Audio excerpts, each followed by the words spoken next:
প্রিয় ভাই বোনেরা, আপনারা সবাই ভালো আছেন? আলহামদুলিল্লাহ, আমিও ভালো আছি। আজকে সকালবেলা নাস্তা রুটি বানিয়ে নিচ্ছি। আমরা বেশিরভাগ সময় রুটি খাই, রুটিটাই সবাই পছন্দ করে বেশি, তার জন্য রুটি বানানো হয়। রুটি নাস্তা বানিয়ে নিচ্ছি। আর কোনো তরকারি ছিল না, তার জন্য ভাজি করে নিচ্ছি। কুটে নিচ্ছি ভাজিগুলো। এখন এই যে আমার ভাজিটা প্রায় হয়ে গেছে। আর আজকে বাচ্চাদের জন্য নাস্তা নিয়ে যাব।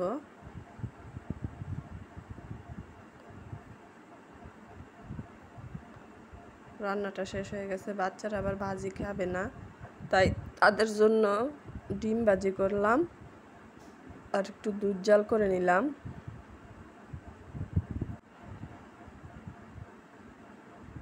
এগুলো হলে নাস্তাটা করে নেব আর ওদের নাস্তাটা দিয়ে আসবো। দুধও জাল করা হয়ে গেছে। এই যে ওদের নাস্তা দিয়ে আসার সময় দেখলাম দুইটা বেকু নিয়ে যাচ্ছে। একটা বেকু আর একটা মনে হয় রাস্তার ডলার মেশিন, ওইগুলো হইব, আমি সঠিক জানি না।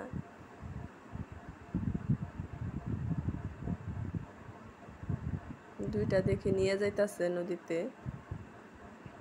আমি মনে করছি এই জায়গায় থামাবে, দেখি যে না, আর দূরে নিয়ে গেছে। গাছের মধ্যে চোখে পড়লো এত পরিমাণ বিচ্ছু।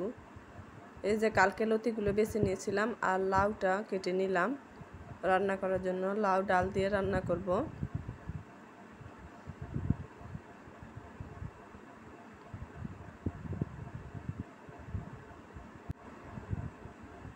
রান্না প্রায় হয়ে গেছে। বাগার দিয়ে নিব।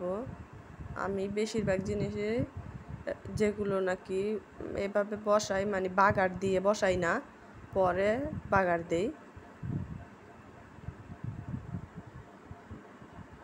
বাগার দেওয়ার সময় যখন আগুনটা জ্বলে ওঠে তখন অনেক ভয় করে। এই যে হয়ে গেছে আমার রান্না। তারপর লতিটা রান্না করে নিব। শুটকি দিয়ে লতি রান্না করব। কষায় নিতেছি মশলা। লতিটা খেতে কিন্তু অনেক ভালো হয়েছিল।